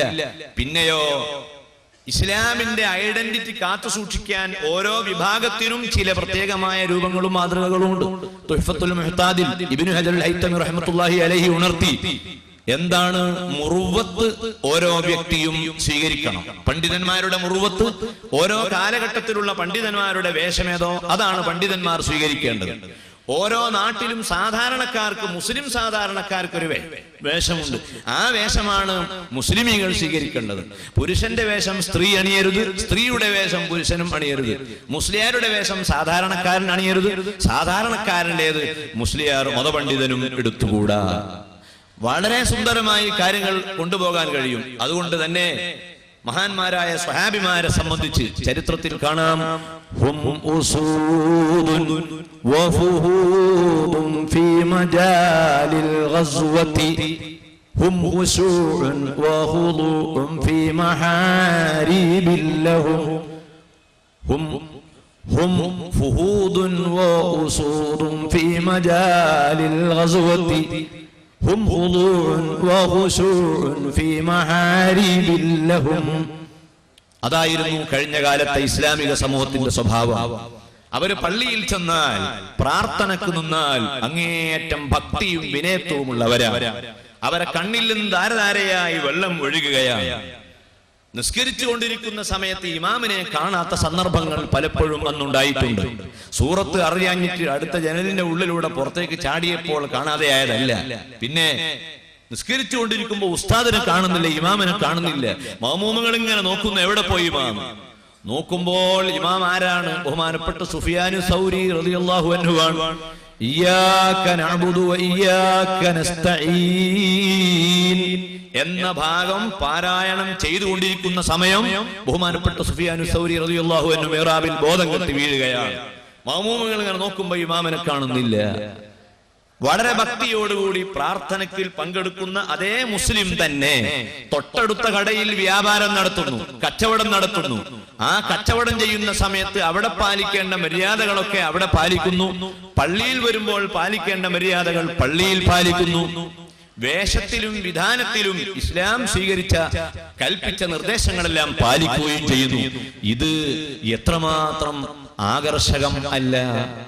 ഇതാണ് യഥാർത്ഥത്തിൽ ഇസ്ലാം എന്ന് പറയുന്നത്. നോക്കൂ നിങ്ങൾ, ഒരു കുടുംബത്തിന്റെ തലവൻ, ഒരു കുടുംബത്തലവൻ പാലിക്കേണ്ട മര്യാദകളും ബാധ്യതകളും, ഒരു ഭാര്യയും മക്കളും ആ ഭാര്യയെയും മക്കളെയും നോക്കേണ്ടതുപോലെ നോക്കി വളർത്തി അങ്ങനെ ജീവിച്ചാൽ എന്തൊരു റാഹത്താണ്. അതോടൊപ്പം നിസ്കാരമുണ്ട്, നോമ്പുണ്ട്, ഇബാദത്തുണ്ട്. അൽഹംദുലില്ലാഹ് ആ കൂട്ടത്തിൽപ്പെട്ട ആളുകളാണ് ഈ സദസ്സിൽ കാണുന്നതല്ലേ. ഇപ്പൊ ഇടക്കാലത്ത് ഒരു പുതിയ കൾച്ചർ കയറി വന്നിട്ടുണ്ട്. അത് ഏതാണെന്ന് ചോദിച്ചാൽ കുടുംബത്തെയും മക്കളെയും എല്ലാം വിട്ട് പോവുകയാണ്. എന്താണെന്ന് ചോദിക്കുമ്പോൾ അതിന് മറുപടി പറയുന്നത് എനിക്കൊരു ഭക്തി ഒന്നും കിട്ടാത്തത് കൊണ്ട് ഞാൻ മെല്ലെ അങ്ങനെ ഒക്കെ ചിന്തിക്കുകയാണ് എന്ന് പറഞ്ഞ് പുതിയൊരു ചിന്താതലത്തിലേക്ക് പോയി. ഭാര്യയെ നോക്കുന്നില്ല, മക്കളെ നോക്കുന്നില്ല. പാവപ്പെട്ട ഭാര്യയോട് ചോദിച്ചു, എവിടെ പോയി? ഇപ്പൊ ഇവിടെ ഒന്നുമില്ല, ഇപ്പോ എവിടെയോ ആണ്, എന്തോ ദിക്റോ ഒക്കെ ആയിട്ട് അങ്ങനെ കൂടുകയാണ് എന്ന് പറയുന്ന അവസ്ഥയിലേക്ക് കാര്യങ്ങൾ നീങ്ങിയെങ്കിൽ എന്താണ് അതിന്റെ കാരണം? ഇസ്ലാം വിഭാവനം ചെയ്യുന്ന സമർപ്പണത്തെ പറ്റി മനസ്സിലാക്കാത്തത് കൊണ്ട്. നമുക്കതിന് മാതൃകയായിട്ട് പറയാനുള്ള ഒരുപാട് വലിയ വലിയ ആളുകളില്ലേ? എത്ര വലിയ ആളുകൾ ഈ ലോകത്ത് കടന്നുപോയിട്ടുണ്ട്. നീ വന്ന വഴിയിലൂടെ വന്ന് ഇവിടെ വളരെ നല്ല നല്ല കാഴ്ചകൾ, മാതൃകകൾ സൃഷ്ടിച്ച് കടന്നുപോയ എത്ര പ്രവാചകന്മാരുണ്ട്. ഖലീലുല്ലാഹ് ഇബ്രാഹിം നബി അലൈഹിസ്സലാം, അള്ളാഹുവിന്റെ പ്രവാചകൻ. ആ ഇബ്രാഹിം നബി അലൈഹിസ്സലാം ഒക്കെ ജീവിതത്തിന്റെ തീച്ചൂളയിലൂടെ ഏതെല്ലാമോ ത്യാഗങ്ങൾ അനുഭവിച്ചു. ആ ത്യാഗങ്ങളൊക്കെ അനുഭവിക്കുമ്പോൾ ഒരൽപ്പം പോലും എവിടെയും ഒരു പരാജയം സംഭവിക്കാതെ വല്ലാത്തൊരു വിജയമല്ലേ വിജയിച്ചത്. നിങ്ങൾ ചരിത്രം എടുത്തു നോക്കൂ. ഇബ്രാഹിം നബി അലൈഹിസ്സലാമിനെ സംബന്ധിച്ച് സൂറത്തുൽ ബഖറയിൽ അള്ളാഹു പറയുന്നു, വമൻ യർഗബു അൻ മില്ലത്തി ഇബ്രാഹീമ ഇല്ലാ മൻ സഫിയ നഫ്സഹു വലഖദ് ഇസ്തഫൈനാഹു ഫിദ്ദുനിയാ വഇന്നഹു ഫിൽ ആഖിറതി ലമിനസ് സ്വാലിഹീൻ ഇദ് ഖാല ലഹു റബ്ബുഹു അസ്ലിം ഖാല അസ്ലംതു ലിറബ്ബിൽ ആലമീൻ വമൻ യർഗബു അൻ മില്ലത്തി ഇബ്രാഹീം. ഓ മുസ്ലിം സമുദായമേ, ആ ഇബ്രാഹിം നബിയുടെ മഹത്വത്തെ നീ മനസ്സിലാക്കിക്കൊള്ളണം. ഇവിടെയുള്ള യഹൂദികൾ പറയുന്നു, കാന ഇബ്രാഹിമു യഹൂദിയൻ, ഇബ്രാഹിം യഹൂദിയായിരുന്നു. ക്രിസ്ത്യാനികൾ പറയുന്നു, കാന ഇബ്രാഹിമു നസ്രാനിയൻ, ഇബ്രാഹിം നബി നസ്രാനിയാണെന്ന്. ബ്രാഹ്മണന്മാര് പറയുന്നു ഇബ്രാഹിം ബ്രാഹ്മണനാണ്, കാരണം ഇബ്രാഹിം എന്ന വാക്ക് തന്നെയാണ് ബ്രാഹ്മണൻ എന്നതിലും കാണുന്നത്. വല്ലാത്ത കണ്ടുപിടുത്തം. ഇബ്രാഹിം എന്ന അക്ഷരങ്ങൾ ബ്രാഹ്മണൻ എന്നതിലും കാണുന്നുണ്ട്. അതുകൊണ്ട് ഇവിടെ എല്ലാ മതക്കാരും അവരുടെ നേതാവായി അവകാശപ്പെട്ട് നടക്കുന്നുണ്ട്. എങ്കിൽ മാകാന ഇബ്രാഹിമു യഹൂദിയൻ വലാ നസ്റാനിയൻ വലാകിൻ കാന ഹനീഫൻ മുസ്ലിമാ. ഇബ്രാഹിം നബി അലൈഹിസ്സലാം മുസ്ലിമായിരുന്നു. അദ്ദേഹം ഒരിക്കലും ജൂതമതത്തിലേക്ക് ചാഞ്ഞിട്ടില്ല, ക്രിസ്തു മതത്തിലേക്കും ചാഞ്ഞിട്ടില്ല. ആ ഇബ്രാഹിം നബിന്റെ മാതൃക എന്താണ്? ആ മാതൃകയെ തൊട്ട് ആ മാതൃകയെ നീ ഒഴിവാക്കി കളയണ്ട. അതെടുത്ത് വായിച്ചു നോക്കൂ. ഭൗതിക ജീവിതത്തിന്റെ എല്ലാ അംശങ്ങളും ഇബ്രാഹിം നബി അലൈഹിസ്സലാം ഉൾക്കൊണ്ടു. ഭൗതിക ജീവിതത്തെ വിട്ടുകളഞ്ഞില്ല. കല്യാണം കഴിച്ചു, അതിൽ കുഞ്ഞുങ്ങളുണ്ടായി. ആ ഭാര്യയെ സംരക്ഷിക്കാൻ വേണ്ടി ധാരാളം കഷ്ടപ്പെട്ടു. ഇവിടെ കല്യാണം കഴിച്ചതിന് ശേഷം ചില സഹോദരന്മാര് പറയാറുണ്ട്, കുടുങ്ങിയതാണ്, കുടുങ്ങിയിട്ട് കെട്ടിയതാണ്. അത് രണ്ടും ഇസ്ലാമിക സങ്കല്പത്തിനെതിരാണ്. കെട്ടിയിട്ട് കുടുങ്ങുകയും വേണ്ട, കുടുങ്ങിയിട്ട് കെട്ടുകയും വേണ്ട. നല്ല മനഃപൂർവ്വം അറിഞ്ഞുകൊണ്ട് കെട്ടിയാൽ മതി. കോളേജ് ക്യാമ്പസിൽ നിന്ന് ഒരു സുപ്രഭാതത്തിൽ ഒന്നിനെ കണ്ടു, പെട്ടെന്ന് തോന്നി ഇത് നമുക്ക് പറ്റിയതാണെന്ന്. അവരുടെ ആ പുഞ്ചിരിയും അവരുടെ ആക്ഷനും ഒക്കെ ഏതാണ്ട് നമുക്ക് പറ്റിയതാണ്. മെല്ലെ അങ്ങനെ തോന്നിയതാണ്. വാപ്പയോടും ഉമ്മയോടൊന്നും പറയാതെ ഒരു ചെറിയ കത്ത് കൈമാറി. സുഖമാണ് മൊബൈലിൽ മെസ്സേജ് കൈമാറാൻ. അങ്ങനെ അങ്ങോട്ട് കൈമാറിയപ്പോ ഇങ്ങോട്ട് മറുപടി വന്നു, ഓക്കെ. അവൾക്ക് എന്തെങ്കിലും അറിയോ? ഓക്കെ എന്ന് മാത്രല്ലേ അവൾക്കറിയൂ. ജീവിതത്തിന്റെ ഭാവിയെ പറ്റി വല്ലതും അറിയോ? അത് സ്വന്തം മതത്തിൽപ്പെട്ടതല്ല, മറ്റു മതത്തിലെ കുട്ടികളെ പോലും പ്രണയിച്ച് പ്രേമവിവാഹത്തിലൂടെ സ്വന്തമാക്കാൻ ശ്രമിക്കുന്ന ആളുകളുണ്ട്. ഞാൻ എന്റെ സഹോദരന്മാരോട് പറയട്ടെ, ഇവിടെ അത്തരം വൃത്തികേടുകളിൽ കടന്നു പോകാതിരിക്കാൻ ഇസ്ലാമിന്റെ സംസ്കാരം നമ്മൾ മനസ്സിലാക്കണം. മാതാവിനെയും പിതാവിനെയും സമീപിച്ച് അവരോട് ആവശ്യപ്പെട്ട് അവർ മുഖേന നടത്തുന്ന നിയമപരമായ മാന്യമായ വിവാഹ ബന്ധങ്ങളാണ് ഇസ്ലാം പ്രോത്സാഹിപ്പിക്കുന്നത്. സ്വകാര്യമായ ഒരു പെട്ടെന്നുള്ള ഒരു ആഗ്രഹത്തിന്റെ പേരിൽ വാക്ക് കൊടുത്ത് പിന്നീട് രണ്ടാളും ഒളിച്ചോടിപ്പോയി. അവസാനം പള്ളിയിലും മറ്റ് ഇസ്ലാമിക സമൂഹത്തിലും സ്ഥാനമില്ലാതെ ഒരു തുണ്ട് കയറിൽ തൂങ്ങിച്ചാകുന്ന ഒരവസ്ഥയിലേക്ക് ഇന്ന് നമ്മുടെ സമൂഹത്തിലുള്ള ചില മക്കളൊക്കെ എത്തിപ്പെടുന്നുവെങ്കിൽ ഓർക്കുക, അവർ ഇബ്രാഹിം നബി അലൈഹിസ്സലാം പഠിപ്പിച്ച സിദ്ധാന്തത്തെ കാണാത്തത് കൊണ്ടാണ്. അതുകൊണ്ട് തന്നെ ഇബ്രാഹിം നബിന്റെ മാർഗം ചൂണ്ടിയിട്ട് അല്ലാഹ് പറയുന്നു, ഇദ് ഖാല ലഹു റബ്ബുഹു അസ്ലിം. ഇബ്രാഹിം നബിയോട് അല്ലാഹ് പറഞ്ഞു, അസ്ലിം, നിങ്ങൾ സമർപ്പിക്കുക, നിങ്ങളുടെ ജീവിതത്തെ സമർപ്പിക്കുക, നിങ്ങളുടെ കുടുംബ ജീവിതത്തെ അള്ളാഹുവിന് സമർപ്പിക്കുക, നിങ്ങളുടെ ഭൗതിക ജീവിതത്തെ അള്ളാഹുവിന് പൂർണ്ണമായി നിങ്ങൾ വിട്ടുകൊടുക്കുക, അള്ളാഹുവിന്റെ നിർദ്ദേശം കുടുംബ ജീവിതത്തിൽ പാലിക്കുക. എല്ലാ മേഖലകളിലും അതുണ്ടാവണം. കച്ചവടം ചെയ്യുമ്പോഴും അത് വേണം, മറ്റുള്ളവരോട് പെരുമാറുമ്പോൾ അത് വേണം. അതാണ് ആ ഒരു ബന്ധം. ഭൗതിക ജീവിതവും പാരത്രിക ജീവിതവും ആത്മീയ ജീവിതവും ഭൗതിക ജീവിതവും സ്പിരിച്വൽ ലൈഫും മെറ്റീരിയൽ ലൈഫും ഭൗതിക ജീവിതവും ആത്മീയ ജീവിതവും അത് രണ്ടും അള്ളാഹുവിന് സമർപ്പിച്ചുകൊണ്ട് ഏറ്റുമുട്ടലില്ലാതെ സുഖസുന്ദരമായി ജീവിക്കുന്ന ഒരുപാട് ആളുകൾ ഇന്ന് നമ്മുടെ സമൂഹത്തിലുണ്ട്. സ്കൂളിൽ മാഷായി ജോലി ചെയ്യുന്ന ഒരു വ്യക്തി, അധ്യാപകൻ, ഒരു എഞ്ചിനീയർ, കോളേജിലെ ലെക്ചറർ, സയന്റിസ്റ്റ്, ഡോക്ടർമാർ, വക്കീലുമാർ, അവരൊക്കെ ഈ വേദിയിലുണ്ട്. ഞാൻ പറയട്ടെ, അത്തരം ആളുകൾ അവരുടെ ആ ജോലി ചെയ്യുന്നു, കുടുംബം പോറ്റുന്നു, പള്ളിയിൽ വരുന്നു, ഉസ്താദുമാരുമായി ബന്ധപ്പെട്ട് ജീവിക്കുന്നു, വയലിന്റെ സദസ്സിൽ പോയിരിക്കുന്നു, ഇത്തിക്കാഫിൽ പങ്കെടുക്കുന്നു. എന്തൊരു സന്തോഷമുള്ള ജീവിതം! ഇതാണ് യഥാർത്ഥമായ സമർപ്പണം. വിഷമങ്ങൾ വരുമ്പോൾ നമ്മളെ സംബന്ധിച്ചിടത്തോളം പ്രശ്നമല്ല. നമുക്ക് ഈ ഇസ്ലാമൊക്കെ പരിപൂർണമാണ്, ഏതാണ്ടൊക്കെ റെഡിയാന്നുള്ള വാദക്കാരുമാണ്. ഞങ്ങളൊക്കെ ഉഷാറാണ്. തറാവീഹ് ഇതുവരെ മുടങ്ങിയിട്ടില്ല ഉസ്താദെ. സുബൈക്ക് എല്ലാ ദിവസവും പള്ളിയിൽ പോകാറുണ്ട്, ഖുർആൻ ലേശൊക്കെ ഓതാറുണ്ട്, പിന്നെ കാര്യങ്ങളൊക്കെ ഭംഗിയായി പോകുന്നു. ഒരു ഭാര്യയുണ്ട്, ചെറിയ ചെറിയ പൊട്ടലും ചീറ്റലും ഒക്കെ ഉണ്ടെങ്കിലും അതങ്ങനെ ഒത്തുപോവുകയാണ്. ചിലപ്പോ അങ്ങോട്ട് പറയും, അത് ഇങ്ങോട്ടും കേൾക്കുകയും ചെയ്യും. അങ്ങനെ ടിറ്റ് ഫോർ ടേറ്റായിട്ട് ഉരുളക്കുപ്പേരിയായിട്ട് അങ്ങനെ പോവുകയാണ്. റാഹത്താണ് എന്നൊക്കെ നമ്മൾ പറയാറുണ്ടെങ്കിലും നമ്മുടെ സമർപ്പണം, നമ്മുടെ അനുസരണം, നമ്മുടെ ഇസ്ലാമിക ജീവിതം പരാജയപ്പെടുന്ന എപ്പോഴാണെന്നറിയോ?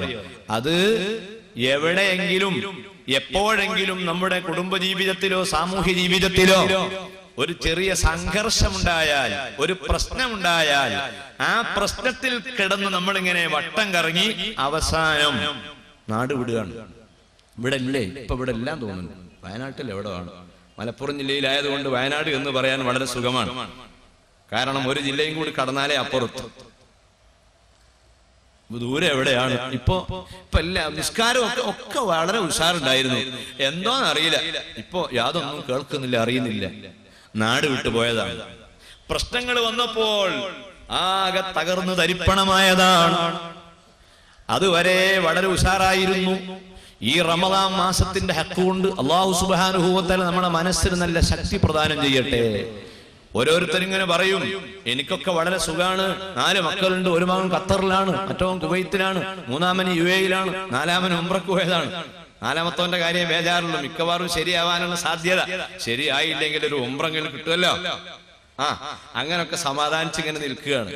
പക്ഷേ അതിന്റെ ഇടയിൽ ഒരു ചെറിയ പ്രതിസന്ധി നേരിട്ടാൽ ലുഖ്മാനുൽ ഹകീം മകനോട് പറഞ്ഞു കൊടുക്കുന്നു, വസ്ബിർ അലാ മാ അസ്വാബക ഇന്ന ദാലിക മിൻ അസ്മിൽ ഉമൂർ. 10 ഉപദേശങ്ങളുടെ കൂട്ടത്തിൽ പ്രധാനപ്പെട്ട ഒരു ഉപദേശം ഇന്നലെ വേണ്ടതുപോലെ വിശദീകരിക്കാത്ത ഭാഗം ഇന്നത്തെ പ്രഭാഷണത്തിൽ ഞാൻ ഉൾക്കൊള്ളിക്കുകയാണ്. വസ്ബിർ അലാ മാ അസ്വാബക ഇന്ന ദാലിക മിൻ അസ്മിൽ ഉമൂർ. ഇത് പണ്ഡിതന്മാർക്ക് വരാം, ഇത് സാധാരണക്കാർക്ക് വരാം, വ്യാപാരിക്ക് വരാം, കർഷകന് വരാം, എല്ലാവർക്കും പ്രതിസന്ധി വരാം. ഈ ഭൗതിക ജീവിതത്തെ അള്ളാഹു അങ്ങനെയാണ് കണക്കാക്കിയിട്ടുള്ളത്. ഇത് സുഖിക്കാനുള്ള സ്ഥലമല്ല, ഇത് വിഷമത്തിന്റെ ലോകമാണ്. ഇവിടെ സുഖവും സന്തോഷവും ശാശ്വതമായി നിലനിൽക്കുകയായിരുന്നുവെങ്കിൽ സയ്യിദുനാ റസൂലുള്ളാഹി സ്വല്ലല്ലാഹു അലൈഹി വസല്ലമക്ക് ഈ ദുനിയാവിൽ കഷ്ടപ്പാടുണ്ടാകുമായിരുന്നില്ല. അവിടത്തേക്ക് ഈ ജീവിതത്തിൽ സമാധാനം ഈ ഭൗതിക ജീവിതത്തിൽ ഉണ്ടായിട്ടില്ല. പ്രയാസങ്ങളായിരുന്നു, പ്രശ്നങ്ങളായിരുന്നു. കഅബ ശരീഫിലതാ പോകുന്നു, ഹജ്ജിന് പോകുന്നു. ആ ഹജ്ജിന് പോകുന്ന വേളയിൽ കഅബ ശരീഫിന്റെ സമീപത്ത് ഒരു സഹോദരിയെ കാണുന്നു. ഏത് സങ്കടക്കാർക്കും പോകാനുള്ള സ്ഥലമാണ് വിശുദ്ധമായ കഅബാലയം, മസ്ജിദുൽ ഹറാം. ആ കഅബയുടെ കില്ലയുടെ അടുത്ത് ഒരു പെൺകുട്ടി ഒരു യുവതി.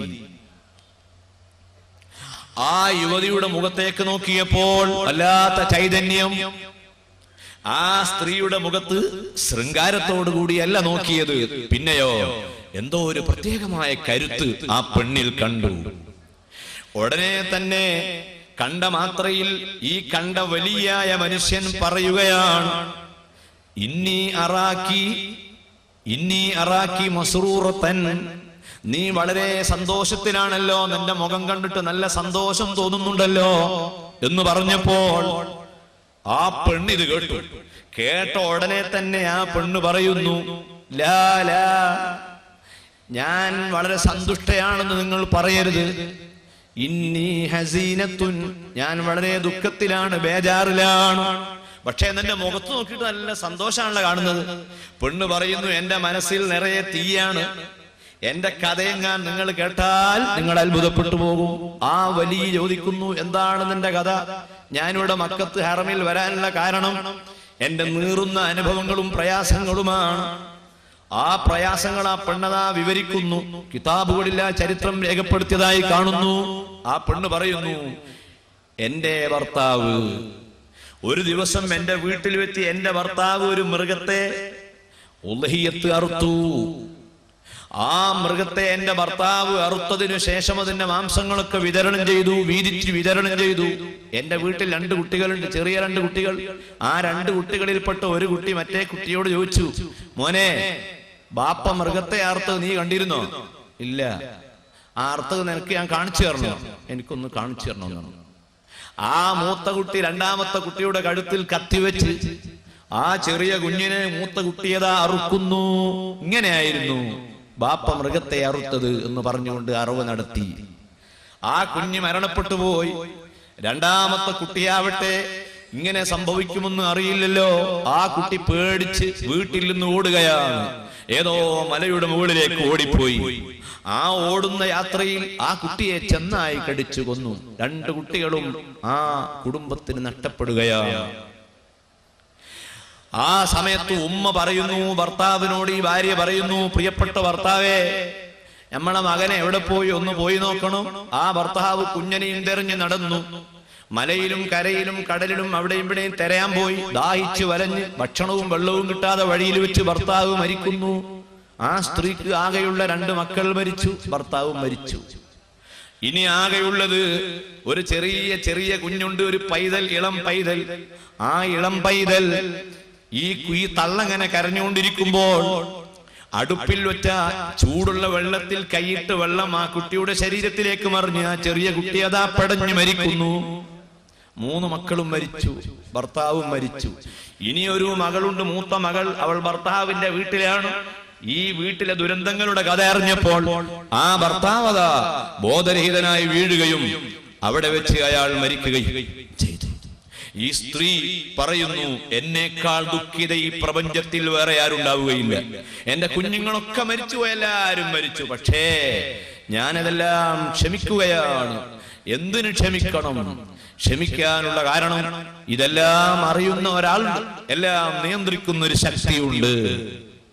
വസ്ബിർ കമാ സബറ ഉലുൽ അസ്മി മിനർ റുസുൽ. മഹാന്മാരായ പ്രവാചകന്മാർ ക്ഷമിച്ചു, ഔലിയാക്കൾ ക്ഷമിച്ചു, ഉസ്താദുമാർ ക്ഷമിച്ചു, പണ്ഡിതന്മാർ ക്ഷമിച്ചു.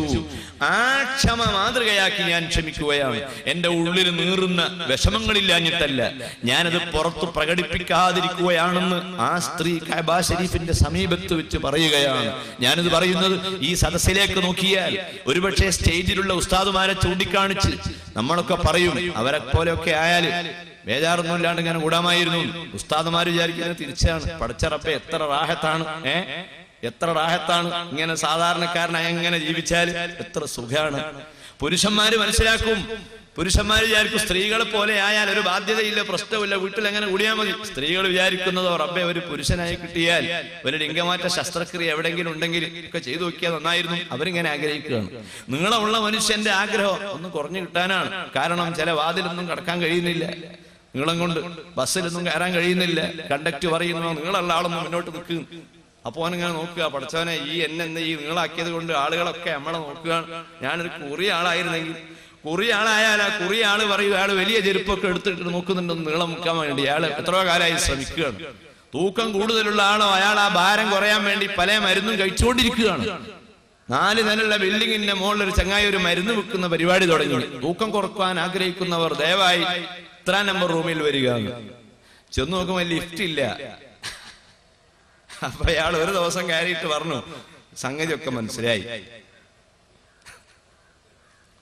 ഒരു മരുന്നിന്റെ ആവശ്യമല്ലല്ലോ, ഈ കോടി കയറിയല്ലേ. അപ്പൊ തൂക്കമുള്ള ആളെ ചൂഷണം ചെയ്യാൻ വേണ്ടി മരുന്ന് വിൽക്കുന്ന ആളുകൾ അത് വിൽപ്പന നടത്തിക്കൊണ്ടിരിക്കുക. തടിയില്ലാത്ത ആളുകളോ അവരൊരു സൈഡിൽ ഇങ്ങനെ പത്രത്തിൽ പരസ്യ ക്ലാസ് വേഡ് പരസ്യങ്ങൾ നോക്കുകയാണ്. തടി കൂടുന്ന വല്ല പരിപാടി എവിടെങ്കിലും ഉണ്ടോ, അതിനുള്ള പരിപാടി പരിഹാരം തേടി അവർ നടക്കുകയാണ്. ഞാൻ പറയുന്നു, ഈ ദുനിയാവിൽ സമാധാനം ഉണ്ടാവുകയില്ല, ഇവിടെ സന്തോഷം ഉണ്ടാവുകയില്ല. ഇവിടെ സന്തോഷവും സമാധാനവും ഉണ്ടാകണമെങ്കിൽ ആർക്കെങ്കിലും ആഗ്രഹമുണ്ടെങ്കിൽ ഒറ്റ വഴി മാത്രമേ ഉള്ളൂ. ആ വഴി ഏതാണ്? അള്ളാഹുവിന്റെ ഖളാഇൽ പൊരുത്തപ്പെട്ട് അവന്റേതായ തീരുമാനത്തെ ഇഷ്ടപ്പെട്ട് അതുമായി അലിഞ്ഞങ്ങ് ചേരുക. ബഹുമാനപ്പെട്ട അബൂ ഹംസത്തുൽ ഖുറാസാനി റളിയല്ലാഹു അൻഹുവിന്റെ ചരിത്രം ഇമാം ഗസാലി ഉദ്ധരിച്ചത് കാണാം. അബൂ ഹംസത്തുൽ ഖുറാസാനി സുന്നത്തായ ഹജ്ജിന് പുറപ്പെടുകയാണ്. ആ ഹജ്ജിന് പുറപ്പെടുന്ന സമയം സുന്നത്തായ ഹജ്ജിന് പോകുന്ന യാത്രയിൽ അദ്ദേഹം ഒരു കിണറ്റിൽ വീഴുകയാണ്. അബൂ ഹംസത്തുൽ ഖുറാസാനി കിണറ്റിൽ വീഴുകയാണ്. കിണറ്റിൽ വീണ ഉടനെ അദ്ദേഹം രക്ഷപ്പെടാനുള്ള മാർഗങ്ങൾ സ്വാഭാവികമായി നമ്മളൊക്കെ കിണറ്റിൽ വീണാലല്ലേ ആ വിവരം അറിയൂ. ഏതായാലും ഇങ്ങനെ ആ വിവരം അറിയാൻ വേണ്ടി ഒന്നും ആരും പോയി വീഴണ്ട. വീണിങ്ങനെ അവിടെ കിടക്കുകയാണ്. കിടക്കുമ്പോ അയാൾ ആലോചിച്ചു, എന്താണ് ഇവിടുന്ന് ചെയ്യേണ്ടത്? ഒരു ആളൊരു നല്ലൊരു മനുഷ്യനാണ്, ഒരു ഫർളു അയാൾ ഒഴിവാക്കാറില്ല, ഒരു സുന്നത്ത് അയാൾ ഉപേക്ഷിക്കാറില്ല. ഖുർആൻ ഓതുന്നു, നിസ്കരിക്കുന്നു, നോമ്പെടുക്കുന്നു, നോമ്പ് തുറപ്പിക്കുന്നു, സാധാരണക്കാരുമായി നല്ല ബന്ധം പുലർത്തുന്നു, ഉലമാവിനെ ബഹുമാനിക്കുന്നു, എല്ലാ നല്ല കാര്യങ്ങളിലും സഹകരിക്കുന്ന ആ മനുഷ്യൻ ഇപ്പൊ കിണറ്റിനടിയിലുള്ളത് മാത്രം. പോകുന്നത് ഹജ്ജിനുമാണ്, സുന്നത്തായ ഹജ്ജിന് വേണ്ടിയാണ്. ആ വീണ സമയം അദ്ദേഹം ആലോചിക്കുന്നു, എന്തു വേണം? ഇവിടെ വെച്ച് ഞാൻ ഉറക്കെ കരയണമോ? ഉറക്കെ വിളിച്ച് കരയാ എന്നാരെങ്കിലും ഓടി വരും. ഇല്ല, കരയണ്ട. ഞാനിതിന്റെ ഉള്ളിൽ വെച്ച് 2 കൈ ഉയർത്തി പടച്ചവനോട് ദുആ ചെയ്യണോ? അദ്ദേഹം പറയുന്നു, ഞാനിപ്പോ ദുആ ചെയ്യണ്ട. എന്താ ദുആ ചെയ്യേണ്ട ആവശ്യം? അല്ലാഹു ഹാദിരി, അല്ലാഹു നാദിരി, അല്ലാഹു ഷാഹിദി, അല്ലാഹു മഈ. അല്ലാഹു എന്നെ കാണുന്നു, അല്ലാഹു എന്നെ അറിയുന്നു. കറുത്ത പാറക്കെട്ടിന്റെ ഉള്ളിലൂടെ കടന്നു പോകുന്ന കറുത്ത നിറത്തിലുള്ള ഉറുമ്പിന്റെ ചലനങ്ങൾ പാതിരാ സമയത്തെ ഇരുട്ടിന്റെ നിശബ്ദതയിൽ അറിയുന്ന അല്ലാഹുവാണ്. ആ അല്ലാഹു എന്നെ കാണാതിരിക്കൂല, അവരെന്നെ കാണുന്നുണ്ട്. അതുകൊണ്ട് ദുആന്റെ ആവശ്യമില്ല, അവരെന്നെ കാണും, അറിയും. അവൻ എന്നെ രക്ഷപ്പെടുത്തുന്നതിൽ അവന് താല്പര്യമുണ്ടെങ്കിൽ അവൻ രക്ഷപ്പെടുത്തിക്കൊള്ളട്ടെ. അവിടെ തന്നെ കഴിഞ്ഞു. അങ്ങനെ കഴിഞ്ഞു. നമ്മളെ കൊണ്ടൊന്നും കഴിയൂല എന്ന് മാത്രമല്ല, ചെറിയ തലവേദന വരുമ്പോഴേക്കും, തലവേദന പുറപ്പെടുമ്പോഴേക്കും തന്നെ പറയാൻ തുടങ്ങും, ഇന്ന് എന്തോ ഒരു വേദന വരുന്ന ലക്ഷണമൊക്കെ കാണുന്നുണ്ട്. ഇന്ന് ഈ സൈഡിൽ കൂടെ വരുന്നത്, ഇന്നലെ ഈ സൈഡിലായിരുന്നു. ആരോടാ അത് പറയുന്നത്? അന്നേക്കാണ് വലിയ തലവാടുള്ള ആളോടാ പറയുന്നത്. ഡോക്ടറോടാണെങ്കിൽ നിനക്ക് പറയാമായിരുന്നു, ഒരു സയ്യിദിനോടാണെങ്കിൽ നിനക്ക് പറയാമായിരുന്നു, കാരണം അവര് നിനക്ക് ദുആ ചെയ്തു വരും. ഇതൊന്നുമില്ലാത്ത സാധാരണക്കാരോട് സങ്കടങ്ങൾ ഇങ്ങനെ പറഞ്ഞിട്ട് ക്ഷമയുടെ കൂലി നീ നഷ്ടപ്പെടുത്തിക്കൊണ്ടിരിക്കുന്നു. അബൂ ഹംസത്തുൽ ഖുറാസാനി ആ കിണറ്റിന്റെ അടിയിൽ വെച്ച് ദുആ ചെയ്യുന്നില്ല, ഒച്ചയിടുന്നില്ല. കുറെ സമയം അവിടെ ഇരിക്കുമ്പോൾ സുബ്ഹാനല്ലാഹ്, ആ മനുഷ്യന്റെ മനസ്സിൽ ആലോചനയിൽ വരുന്നത്, ബഹുമാനപ്പെട്ട നബിയുല്ലാഹി യൂസുഫ് നബി അലൈഹിസ്സലാം കിണറ്റിന്റെ അടിയിൽ താമസിച്ചിരുന്ന കാലത്ത് ആ യൂസുഫ് നബി അലൈഹിസ്സലാമിന് രക്ഷ നൽകിയ റബ്ബുൽ ഇസ്സത്ത്, ലാ മൻജഅ വലാ മൽജഅ മിൻക ഇല്ലാ ഇലൈക്, യാ അല്ലാഹ്, രക്ഷിക്കാൻ നീ അല്ലാതെ ആരും ഇല്ല എന്ന് മന്ത്രിച്ചുകൊണ്ട് ആശിച്ചുകൊണ്ട് യൂസുഫ് നബി അലൈഹിസ്സലാത്തു വസ്സലാം കിണറ്റിൽ കഴിഞ്ഞതുപോലെ എന്റെ മനസ്സിന്റെ നൊമ്പരങ്ങൾ അതെല്ലാം അള്ളാഹു അറിയുന്നുണ്ട് എന്ന വിചാരത്തോടെ കഴിയുകയാണ്. അപ്പോഴേക്കതാ ആ കിണറ്റിന്റെ സമീപത്ത് കൂടെ ഒരു യാത്രാസംഘം കടന്നു പോവുകയാണ്. ആ യാത്രാസംഘം കടന്നു വരുന്നത് എന്തിനാണെന്നറിയോ? തുറന്നിട്ട അൾമറയില്ലാത്ത കിണറുകൾ മൂടാൻ വേണ്ടിയാണ് അവര് വരുന്നത്. ഒരു പൊതുസേവനത്തിന്റെ ആളുകളാണ്. ചില കുഴിയുള്ള റോഡെല്ലാം അടക്കാൻ വേണ്ടി ചില ആളുകൾ ശ്രമദാനത്തിന് വരുന്നത് പോലെ മരുഭൂമിയിൽ ഇങ്ങനെ യാത്ര പോകുന്നവർ, ആളുകൾ ചാടാതിരിക്കാൻ എല്ലാ കിണറും അടക്കുന്ന ഒരു ടീം ആ വഴിയിൽ വരുന്നു. അവരാ കിണറിന്റെ അടുത്ത് എത്തി. അവർ കിണർ അടക്കുകയാണ്. അടക്കുമ്പോ അയാൾ താഴണ്ട്, ഇയാൾ അവരോടൊന്ന് പറഞ്ഞാൽ മതി, ദയവായിട്ട് നിങ്ങളിപ്പോ ആളുകളെ രക്ഷിക്കാൻ വേണ്ടി കിണർ മൂടുകയാണ്, ഒരു സാധു ഇതിന്റെ ഉള്ളിലുണ്ട്, ദയവായിട്ടൊന്ന് രക്ഷപ്പെടുത്തിയ വലിയ ഉപകാരമാണ്, ഞാനും നിങ്ങളായ ഒരു മനുഷ്യനാണ്. പക്ഷേ അദ്ദേഹം വിളിച്ചു പറയുന്നില്ല. എന്താ കാരണം? വിളിച്ചു പറഞ്ഞാൽ എന്റെ ക്ഷമയുടെ കൂലി നഷ്ടപ്പെട്ടു പോകും. പടച്ചവൻ ചെയ്ത നിയമത്ത് വലിയ നിയമത്തുകളാണ്, വലിയ നിയമത്ത് റബ്ബ് ചെയ്തിട്ടുണ്ട്. അതുകൊണ്ട് ഈ സങ്കടം ഞാൻ അവരോട് പറഞ്ഞാൽ എന്റെ പ്രതിഫലം നഷ്ടപ്പെട്ടു പോകും. കിണറിന്റെ മുകളിൽ അവര് പലകയിടുന്നു, ആ പലക ആണി അടിച്ച് മൂടുന്നു, നന്നായി അടിച്ചു മൂടുന്നു. അവസാനത്തെ പലകയും വെച്ച് അടിക്കുമ്പോ ഇതെങ്ങനെ നോക്കുകയാണ്, അവരിങ്ങോട്ട് നോക്കിയാൽ റാഹത്ത്, ആരോ നോക്കണ്ടേ, എല്ലാം അടച്ച് റെഡിയാക്കി അവർ നല്ല സന്തോഷത്തിൽ പോവുകയാണ്. ഇദ്ദേഹം എപ്പോഴും താഴെ. പക്ഷെ അവരൊരു ഭാഗ്യത്തിന് ആ അടപ്പിന്റെ നടുവിലൊരു ദ്വാരം വിട്ടു വെച്ചിരുന്നു. ആ ദ്വാരത്തിന്റെ ഉള്ളിലൂടെ ഇദ്ദേഹം മുകളിലേക്ക് നോക്കിയപ്പോൾ സൂര്യന്റെ പ്രകാശം കിട്ടാൻ വേണ്ടിയുള്ള ആ ദ്വാരം മാത്രം അദ്ദേഹം കാണുന്നു. അങ്ങനെ നിൽക്കുമ്പോഴാണ് അല്പം കഴിയുമ്പോൾ ഒരു കൈ, ഒരു മൃഗത്തിന്റെ കൈ, ഒരു മൃഗത്തിന്റെ കാൽ ആ സുഷിരത്തിലൂടെ കിണറിന്റെ അടിയിലേക്ക് വരികയാണ്. അത് കണ്ടപ്പോ അദ്ദേഹത്തിന് മനസ്സിലായി, ഇത് എന്റെ രക്ഷയ്ക്ക് വേണ്ടി ആരോ നീട്ടുന്ന കയ്യാണ്, എന്റെ രക്ഷയ്ക്ക് വേണ്ടി ആരോ നീട്ടുകയാണ്. കാരണം ഞാൻ നിസ്കരിക്കുന്ന ആളാണ്, ഞാൻ ഫർദ് നിസ്കാരം ഖളാക്കാറില്ല, ഞാൻ സുന്നത്ത് നിസ്കാരം നഷ്ടപ്പെടുത്താറില്ല, ഞാൻ ദിക്ർ ചൊല്ലുന്ന ആളാണ്, ഇബാദത്ത് ചെയ്യുന്ന ആളാണ്. എന്നെ എന്റെ റബ്ബ് കാക്കുമെന്ന് ഉറപ്പിലാണ് ഞാൻ നിന്നത്. ആ റബ്ബ് എന്നെ സഹായിക്കുന്ന രംഗമാണ്. ഒരു മൃഗമാണ് കാല് താഴോട്ടിട്ടത്. സുബ്ഹാനല്ലാഹ്, ആ മനുഷ്യൻ ആ കാലുമലങ്ങ് പിടിക്കുന്നു. നോക്കുമ്പോൾ സിംഹമായിരുന്നു. ആ സിംഹം മെല്ലെ ആ മനുഷ്യനെ അതാ കിണറ്റിന്റെ അടിയിൽ നിന്ന് ഉയർത്തി പുറത്തേക്ക് ഇട്ട് ആ മനുഷ്യൻ രക്ഷപ്പെടുകയാണ്. നാം ഇവിടെ മനസ്സിലാക്കേണ്ടത്, അള്ളാഹുവിന് വഴിപ്പെട്ട ഒരാൾ ജീവിച്ചാൽ അവൻ നിരാശപ്പെടുകയില്ല, അവൻ വെറുതെ ആവുകയില്ല. പ്രിയപ്പെട്ട കുട്ടികളെ, നിസ്കരിക്കുന്ന കാര്യം മറന്നു പോകരുത്. നോമ്പിന്റെ കാര്യം, ഇബാദത്തിന്റെ കാര്യം, അള്ളാഹു കൽപ്പിച്ച ഏത് കാര്യമുണ്ടോ ആ കാര്യങ്ങൾ ഭംഗിയായി നിർവഹിച്ചാൽ നമുക്കവിടെ രക്ഷയുണ്ട്, വിജയമുണ്ട്. ഖലീലുല്ലാഹി ഇബ്രാഹിം നബി അലൈഹി സ്വലാത്തു വസ്സലാമിന്റെ ഭാര്യയെയും കുഞ്ഞിനെയും എവിടെയാ കൊണ്ടുപോയിട്ടത്? നമ്മളൊക്കെ പലരും വീടുണ്ടാക്കിയത്